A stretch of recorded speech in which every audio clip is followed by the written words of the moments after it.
sus mortales, sí. El relato del Génesis dice que Eva comió primero y luego le dio un poco de comer a Adán. Si hubieran fijado sus mentes en Dios y hubieran confiado en su sabiduría, reconociendo el peligro que acechaba en el fruto que él había prohibido, toda la historia habría sido radicalmente diferente y habría tenido otro final. Si solo se hubieran dado cuenta de las consecuencias de la desobediencia, si solo hubieran visto el peligro del satánico, si solo hubieran imaginado la espada de fuego que los excluía para siempre del jardín. Si se hubieran dado cuenta de las terribles consecuencias de un solo momento inocente, no habrían tenido que pararse frente a la forma silenciosa y sin vida de su hijo Abel. Su trágica muerte fue fruto de la poder seductor del pecado en sus propias vidas. Aparte de eso, nuestro mundo habría sido un paraíso hoy. Si Adán y Eva hubieran resistido al diablo, él habría huido, derrotado para siempre. Pero cayeron, y así la muerte pasó a todos los hombres. Génesis 3:13. Aquí es donde comenzó la muerte. El pecado funciona de la misma manera con todos nosotros, sea cual sea nuestra condición, naturaleza o entorno. Somos depravados por naturaleza porque la heredamos de nuestros padres. Romanos 3:19. El arroyo se ha contaminado. Debemos soportar la sentencia de la culpa y la mancha del pecado. Cada uno debe dar cuenta de sí mismo a Dios. Escuche los sí de la muerte de Satanás inyectados en la mente de la gente de hoy. Si vive una buena vida, si hace lo correcto, si va a la iglesia, si trabaja para el beneficio de otros, sí. Pero la Biblia enseña que estos sí no son suficientes para cumplir con los requisitos de Dios para la salvación. Nuestras buenas obras e intenciones no son suficientes. Jesús dijo, os es necesario nacer de nuevo, Juan 3:7. Solo cuando nos volvemos a Cristo con fe y confianza, confesándole nuestros pecados y buscando su perdón, podemos estar seguros de nuestra salvación. Satanás hará todo lo que esté en su poder para que confiemos en nosotros mismos en lugar de en Cristo. Pero solo Cristo puede salvarnos, y lo hará, si le entregamos nuestras vidas y confiamos en su obra en la cruz para nuestra salvación. Porque tanto amó Dios al mundo que dio a su Hijo unigénito, para que todo aquel que en él cree no se pierda, mas tenga vida eterna. Juan 3:16 NVI. Estos son los enfoques de Satanás hoy. El silbido de la serpiente es el sí de la muerte. El hedor de la muerte está por todas partes hoy. Como señala C.S. Lewis, la guerra no aumenta la muerte es total en cada generación. Pero podemos encontrar la vida eterna cuando creemos en Jesucristo. ¿Ha hecho su compromiso personal con Cristo y está confiando solo en Él para su salvación? Si nunca ha dado ese paso de fe, o si no está seguro de su relación con Cristo, acuda a Él hoy y recíbalo como su Señor y Salvador personal. A todos los que le recibieron, a los que creyeron en su nombre, les dio el derecho de llegar a ser hijos de Dios. Juan 1:12 NVI. Esta puede ser su experiencia hoy si le pide a Cristo que entre en su corazón por fe. 7 Ángeles Messengers de Geod. Los ángeles nos ministran personalmente. Muchos relatos de las Escrituras confirman que somos sujetos de su preocupación individual. En su libro Table Talk, Martin Luther dijo, un ángel es una criatura espiritual creada por Dios sin un cuerpo, para el servicio de la cristiandad y la iglesia. Puede que no siempre estemos conscientes de la presencia de ángeles. No siempre podemos predecir cómo aparecerán. Pero se ha dicho que los ángeles son nuestros vecinos. A menudo pueden ser nuestros compañeros sin que nos demos cuenta de su presencia. Sabemos poco de su ministerio constante. Sin embargo, la Biblia nos asegura que un día nuestros ojos no tendrán escala para ver y conocer el alcance total de la atención que los ángeles nos han prestado. 1 Corintios 13, 11-12. Muchas experiencias del pueblo de Dios sugieren que los ángeles les han estado ministrando. Es posible que otros no supieran que los estaban ayudando, pero la visitación fue real. La Biblia nos dice que Dios ha ordenado a los ángeles que ministren a su pueblo, a aquellos que han sido redimidos por el poder de la sangre de Cristo. Daniel y el ángel. En el Antiguo Testamento, Daniel describe vívidamente el amargo conflicto entre las fuerzas angelicales de Dios y los demonios opuestos de las tinieblas. Antes de que el ángel viniera a él, había pasado 3 semanas de luto. Daniel 10:3. No comió pan, carne ni vino, ni se ungió a sí mismo. Mientras estaba junto al río Tigris, apareció un hombre vestido de lino. Su rostro parecía un rayo y sus ojos como antorchas encendidas. Su voz sonaba como el rugido de una multitud. Daniel solo vio la visión. Los hombres que estaban con él no lo hicieron. Sin embargo, se apoderó de ellos un gran pavor y huyeron para esconderse. Al quedarse solo con el visitante celestial, la fuerza de Daniel se apartó de él, tan grande fue el efecto de este personaje en él. Daniel estaba cautivado por un gran sueño, pero escuchó la voz del ángel. Una mano lo tocó y el ángel describió una experiencia que él mismo acababa de tener. El ángel había comenzado a acercarse a Daniel desde el momento en que comenzó a orar, pero en el camino fue asaltado por un príncipe demonio que lo involucró en un conflicto y lo retrasó. Entonces, Michael vino a ayudar a este ángel subordinado, liberándolo para cumplir su misión con Daniel. El ángel tenía un mensaje. Debía mostrarle a Daniel lo que Dios previó que le ocurriría al mundo, especialmente a Israel en los últimos días. Daniel entonces se encontró débil e incapaz de hablar, por lo que el ángel tocó sus labios y también restauró su fuerza.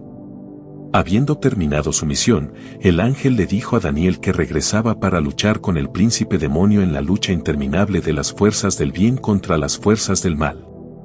En todo esto, Daniel no tenía alucinaciones ni sueños. Fue una experiencia genuina con una persona real, y nadie podría haber persuadido a Daniel de lo contrario. Había rogado a Dios por los hijos de Israel. Su sesión de oración, acompañada de ayuno, había durado 3 semanas. En ese momento recibió la noticia del ángel visitante enviado desde el cielo de que su oración había sido escuchada. Este incidente deja en claro que las demoras no son negaciones y que la voluntad permisiva de Dios está involucrada en toda la vida. Fuerzas invisibles en el trabajo. Durante varias crisis mundiales he tenido el privilegio de hablar con algunos jefes de Estado o secretarios de Estado. Durante la guerra de 1967 en el Medio Oriente, por ejemplo, el secretario de Estado Dean Rusk, que estaba visitando mi ciudad natal de Mantrit, Carolina del Norte, me invitó a su habitación. Mientras hablábamos de la guerra que acababa de estallar, le dije que creía que fuerzas sobrenaturales están actuando. En vísperas de una de sus misiones en el extranjero durante la administración Ford, el secretario de Estado Kissinger me informó sobre algunos de los asombrosos problemas que enfrenta el mundo. Le dije que creía que el mundo estaba experimentando una guerra espiritual invisible en la que los poderes de las tinieblas atacaban las fuerzas de Dios. A medida que avanzamos a través de los turbulentos acontecimientos de la última década, me he convencido más que nunca de que las actividades de las fuerzas demoníacas invisibles están aumentando. Un conocido locutor de televisión me dijo en su oficina, el mundo está fuera de control. Parece increíble que se esté llevando a cabo una guerra así, pero la Biblia dice que sí. El Dr. Asega Evelyn lo ha llamado el conflicto de las edades. Solo se resolverá cuando Jesucristo regrese a la tierra.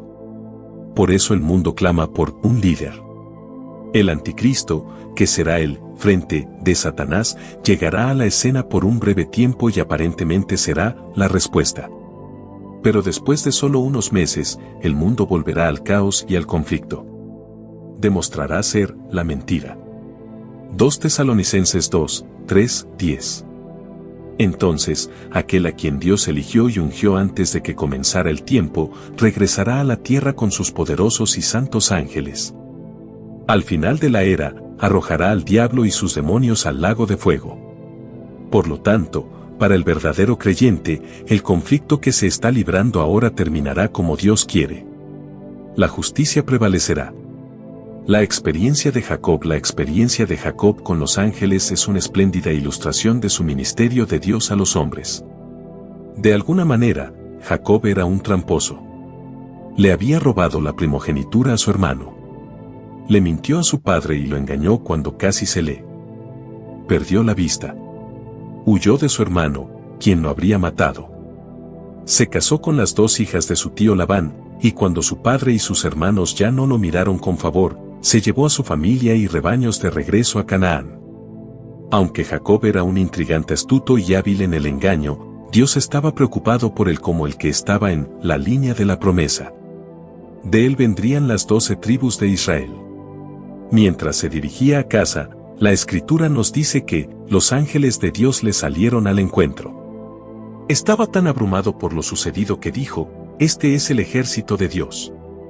Génesis 32, 2ab, y llamó al lugar Magenam, que significa 2 campamentos. Llamó a los ángeles las huestes de Dios. Pero la historia no termina allí. Habiendo engañado anteriormente a su hermano Esaú, ahora le temía, sin saber si sería bienvenido o asesinado. Entonces Jacob oró, admitiendo que no era digno de él. La menor de las misericordias de Dios. Pidió ser liberado de la mano de su hermano Esaú. La noche antes de que Jacob se encontrara con Esaú estaba solo, su familia y sus sirvientes se habían adelantado. De repente apareció un hombre y luchó con él hasta el amanecer, cuando finalmente tocó el muslo de Jacob, y el hueco del muslo estaba descoyuntado. Al oír esto, Jacob se dio cuenta de que el hombre era un visitante celestial y no lo dejaría ir hasta que el hombre lo hubiera bendecido. Cuando hubo dicho al extranjero su nombre, el hombre dijo: «No se llamará más tu nombre Jacob, sino Israel, porque como príncipe tienes poder para con Dios y con los hombres, y has prevalecido». Cuando Jacob le pidió al hombre que se identificara, no recibió respuesta. Pero el hombre lo bendijo allí. Jacob llamó al lugar Peniel, que significa rostro de Dios, y dijo: «He visto a Dios cara a cara, y mi vida está preservada». Génesis 32, 24-30. Bien puede ser que el luchador fuera Jesús, apareciendo fugazmente en forma humana. En la primera parte de la historia, muchos ángeles rodeaban a Jacob. A través de las 2 experiencias, Dios reveló su voluntad para la vida de Jacob de manera más completa y prometió que sería un príncipe. Por lo tanto, al día siguiente se adelantó alegremente para encontrarse con Esaú. Todo salió bien para él y su familia. Siglos más tarde, Oseas testificó de este incidente, diciendo que el Dios del cielo se le había aparecido a Jacob, ministrándole en la persona de un ángel. Oseas 12, 3-6. Moisés y Abraham son quizás los 2 personajes más importantes del Antiguo Testamento. Los ángeles participaron en sus vidas en ocasiones importantes. Ya hemos visto cómo los ángeles ministraron a Abraham. Debemos mirar la experiencia de Moisés en la zarza ardiente, Éxodo 3. Moisés se encuentra con un ángel. El trasfondo es importante. Durante 40 años Moisés había vivido en medio de los esplendores de Egipto, llegando a conocer su idioma, costumbres y leyes. Vivió una vida de lujo y ocupó una posición importante en la estructura social. Luego, debido a la desgracia de matar a un egipcio, huyó al desierto. Durante 40 años más fue instruido como pastor de ovejas en la Universidad de la Soledad. Las Escrituras dicen poco sobre ese periodo, pero representó un gran cambio en las circunstancias para salir de la corte del faraón a un campo de ovejas pastando. No era exactamente una ocupación que ocupaba un lugar destacado en el orden social. Era un paria, una figura solitaria en comparación con su vida anterior. Y le tomó a Dios 40 años llevarlo al lugar donde era útil para el trabajo que Dios tenía en mente para él. Así fue que a los 80 años, cuando la obra de la vida de la mayoría de las personas ya se había completado, Moisés estaba listo para el llamado de Dios. Un día, mientras cumplía con sus deberes, Moisés vio una zarza ardiendo. Le pareció peculiar porque la zarza no se consumía. Más que eso, el ángel del Señor se le apareció en una llama de fuego en medio de la zarza. Dado que no tenemos ninguna razón para suponer que Moisés había visto antes a un ángel, esta debe haber sido una visita extraordinaria para él. Además, se despertó su curiosidad. Entonces fue cuando Dios mismo le habló a Moisés desde la zarza. Moisés quedó profundamente conmovido. Habiéndole dicho que se quitara los zapatos porque estaba de pie en tierra santa, Dios se identificó como el Dios de Abraham, Isaac y Jacob. Ante esto, Moisés se asombró y escondió su rostro, temiendo mirar a Dios. Entonces Dios le reveló a Moisés su plan de liberar a los israelitas de su cautiverio en Egipto, usando a Moisés como su líder. Cuando Moisés le preguntó quién debía decir que le había dicho esto cuando se acercó a los israelitas, Dios respondió: «Di que yo soy me ha enviado a ti». Moisés no estaba para nada entusiasmado con lo que Dios le dijo que hiciera. Comenzó a ofrecer lo que pensó que eran razones de peso para ser excusado de ese servicio. Primero, dijo que el pueblo de Israel nunca le creería y, por lo tanto, no aceptaría su liderazgo. En respuesta, Dios le preguntó qué tenía en la mano. Moisés dijo: «Una vara». «Échalo en tierra», dijo Dios, y de repente se convirtió en una serpiente. Pero cuando Moisés lo recogió, volvió a convertirse en una vara. Luego, por orden de Dios, metió la mano en su manto y, al retirarlo, lo encontró leproso. Pero volviendo a ponerlo y retirándolo, lo encontró libre de toda enfermedad. Con tales señales, dijo Dios, mostraría al pueblo la comisión divina de Moisés. Entonces Moisés puso otra excusa, dijo que no podía hablar, profesando ser lento al hablar. Quizás este fue el resultado de 40 años en virtual silencio en la parte trasera del desierto, pero Dios incluso rechazó esta excusa, diciendo que enviaría a Aarón para que fuera su voz. Y así Moisés salió del desierto a Egipto para comenzar la obra de liberación. Pero el incidente es importante en nuestro estudio porque está estrechamente relacionado con el ángel del Señor en la zarza ardiente. Esto nuevamente muestra que Dios usó ángeles o apareció como un ángel para dar a conocer su voluntad y comunicar sus decisiones a los hombres. La presencia de los ángeles se convirtió en parte de la experiencia del Éxodo. Así, en Números 20:16, la Biblia dice: «Cuando clamamos a Jehová, Él oyó nuestra voz y envió un ángel y nos sacó de Egipto». Isaías dice que, en toda la aflicción de ellos fue afligido, y el ángel de su presencia los salvó, en su amor y en su compasión los redimió, y los dio a luz, y los llevó todos los días de antaño. 63:9. Bien puede ser que algunos de estos casos involucraran formas angelicales tomadas por Jesucristo, la segunda persona de la Trinidad. Solo podemos especular. En ese evento, da vida al emocionante testimonio de Pablo, quien declaró que Jesucristo es el mismo ayer, hoy y por los siglos. Hebreos 13:8. El misterio de los ángeles, por lo tanto, así como Jesús está ahora con nosotros a través del Espíritu Santo, revelándose a sí mismo y su voluntad, así estaba con su pueblo en las épocas pasadas, y así estará por todos los tiempos por venir, el ángel de la presencia de Dios que nos guía. A sus fieles de edades pasadas, Dios el Padre reveló su presencia a través de los ángeles, a través del ángel del Señor, Dios el Hijo, Jesucristo. Él se reveló a sí mismo y nos redimió por la crucifixión, muerte y resurrección del Hijo. Aquí hay un misterio demasiado profundo para que cualquiera de nosotros lo entienda completamente. Los eruditos judíos llamaron al ángel del Señor por el nombre Metatrón, el ángel del rostro, porque Él es testigo del rostro de Dios continuamente y, por lo tanto, trabaja para extender el programa de Dios para cada uno de nosotros. Dios nos ha dado la revelación más completa, Jesucristo en la carne, por lo que ya no necesita manifestarse en la forma del ángel del Señor en esta era de gracia.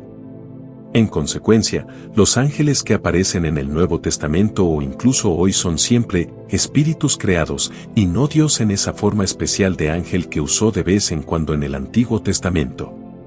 La aparición de Dios el Hijo en forma física, una teofanía, en el Antiguo Testamento ya no es necesaria.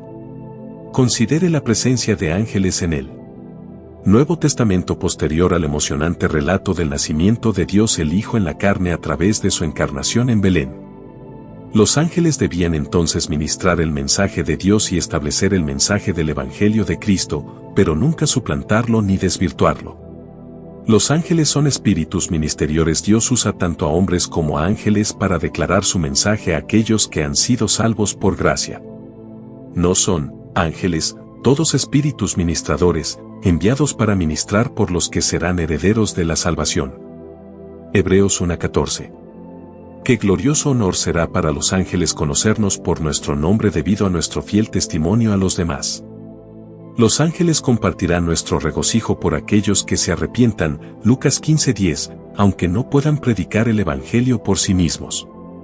En este sentido, considere al diácono Felipe, a quien Dios estaba usando como ministro de avivamiento en Samaria. Un ángel se le apareció con instrucciones para que fuera al desierto, Hechos 8:26, y por nombramiento de Dios se encontró con el etíope a quien se convirtió en la voz de Dios en la predicación de la palabra de verdad. Los ángeles también visitaron a Juan. Mientras contemplaba los mares solitarios desde la isla de Patmos y se preguntaba por qué estaba aislado de todo menos del cielo, el ángel del Apocalipsis vino a anunciar el mensaje que formó el libro de Apocalipsis con sus profecías del tiempo del fin, Apocalipsis 1:1-3. Un ángel ministró de una manera algo similar en un incidente en la vida de Daniel. El capítulo 5 describe una gran fiesta ordenada por Belsasar en Babilonia. Había sido preparado aparentemente para mostrar la gloria del reino, pero en realidad Belsasar lo pretendía para hacer alarde de su propia grandeza personal. Fue una fiesta para los miles de los más grandes nobles de su reino. Pero en esta ocasión profanaron los vasos sagrados sacados del templo de Jerusalén usándolos para un propósito innoble, comieron, bebieron y ofrecieron homenaje a los ídolos de madera y piedra, plata y oro. El dios del materialismo estaba en el poder. De repente, los dedos de la mano de un hombre aparecieron y trazaron en la pared un registro del juicio de Dios sobre Babilonia. Mene, Mene, Tekel, Uparsin, escribió la mano, te han pesado en la balanza y te han encontrado falto. Tu reino es consumado, versículos 25-27. Fue uno de los ángeles de Dios enviados para anunciar el juicio inminente.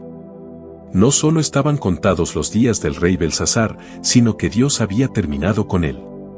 Más tarde Daniel oró por la gente, y él, Gabriel, me informó, y habló conmigo, y dijo, oh Daniel, ahora he venido para darte habilidad y entendimiento. Por tanto, comprendan el asunto y consideren la visión, Daniel 9, 22-23. En respuesta a la oración de Daniel, Dios le dio una vista panorámica de la futura historia de la raza humana. Creo que el mundo posiblemente esté alcanzando el clímax de esas grandes visiones que Dios le dio a Daniel. La escena en la época de Belsasar parece casi contemporánea, esos tiempos y condiciones se asemejan tanto a lo que vemos y escuchamos hoy. Incluso puede ser que Dios esté escribiendo otra historia de juicio inminente a través de las crisis del momento.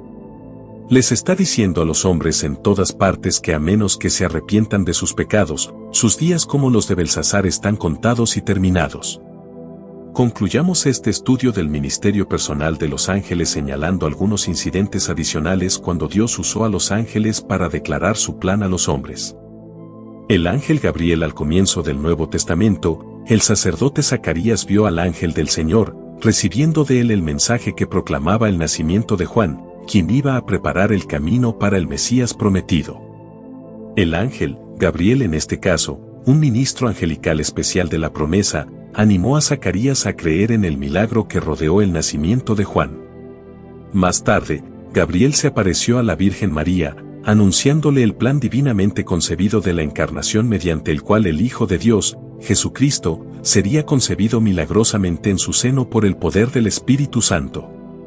Cualesquiera que hayan sido las preguntas de María, fueron respondidas por el testimonio del ángel, el Espíritu Santo vendrá sobre ti, y el poder del Altísimo te cubrirá con su sombra, por eso también lo santo que nacerá de ti, será llamado Hijo de Dios, Lucas 1:35. Gabriel, el ángel especial del ministerio y la revelación, no solo llevó este mensaje a María, sino que el otro ángel también le confirmaron a José que debía tomar a María por esposa, porque lo que es concebido en ella es del Espíritu Santo, Mateo 1:20.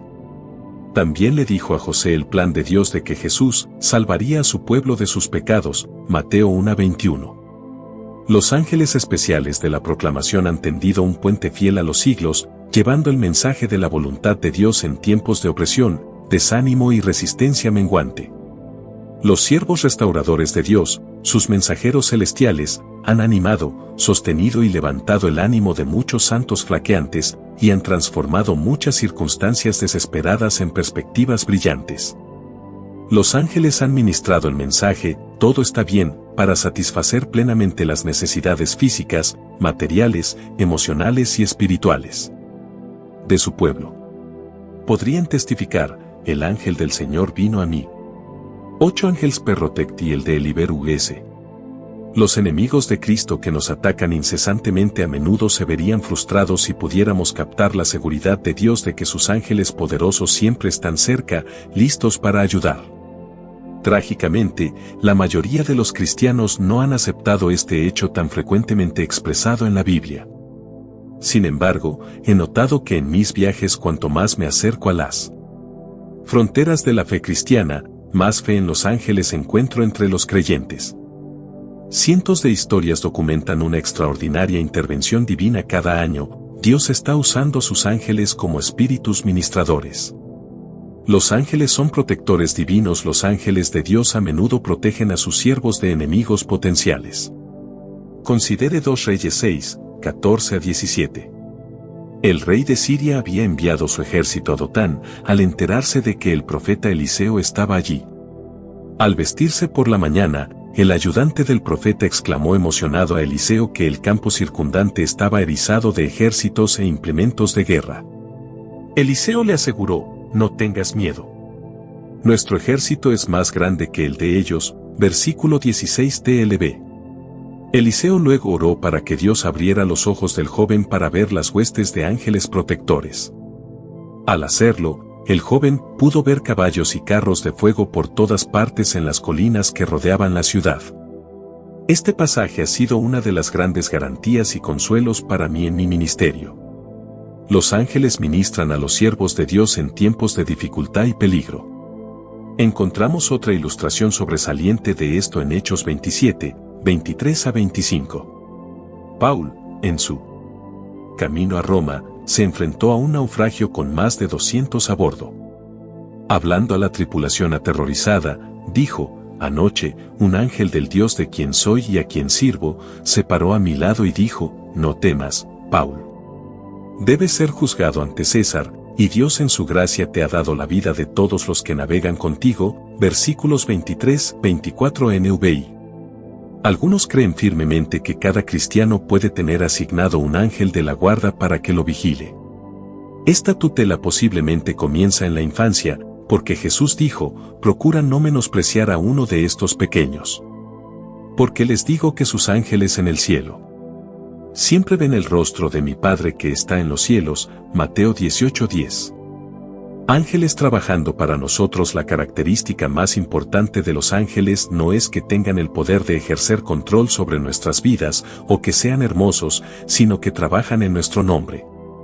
Están motivados por un amor inagotable a Dios y están celosos de ver que la voluntad de Dios en Jesucristo se cumple en nosotros. David dice de los ángeles, el que habita en el lugar secreto del Altísimo, morará bajo la sombra del Todopoderoso. Porque Él encargará a sus ángeles sobre ti, para que te guarden en todos tus caminos. Ellos te llevarán, no sea que tropieces con piedra con tu pie, Salmo 91, 1, 11 a 12. Mi esposa, Ruth, cuenta un extraño incidente en una librería cristiana en Shanghái, China. Se enteró por medio de su padre, el difunto Dr. L. Nelson Bell, quien se desempeñó en el hospital de Xinjiang, provincia de Jiangsu. Fue en esta tienda donde el Dr. Bell compró sus porciones y tratados del Evangelio para distribuirlos entre sus pacientes. El incidente ocurrió en 1942, después de que los japoneses obtuvieran el control de ciertas áreas de China. Una mañana, alrededor de las 9, un camión japonés se detuvo frente a la sala de libros. Llevaba 5 marines y estaba medio lleno de libros. El dependiente cristiano chino, que estaba solo en ese momento, se dio cuenta con consternación de que habían venido a apoderarse de las existencias. Tímido por naturaleza, sintió que esto era más de lo que podía soportar. Saltando del camión, los marines se dirigieron a la puerta de la tienda, pero antes de que pudieran entrar, un caballero chino bien vestido entró en la tienda antes que ellos. aunque el dependiente conocía prácticamente a todos los chinos. Clientes que comerciaban allí, este hombre era un completo extraño. Por alguna razón desconocida, los soldados parecían incapaces de seguirlo y deambulaban mirando las 4 grandes ventanas, pero sin entrar. Durante 2 horas permanecieron de pie, hasta pasadas las 11, pero nunca pusieron un pie dentro de la puerta. El extraño preguntó qué querían los hombres, y el dependiente chino explicó que los japoneses estaban incautando acciones de muchas de las librerías de la ciudad, y que ahora había llegado el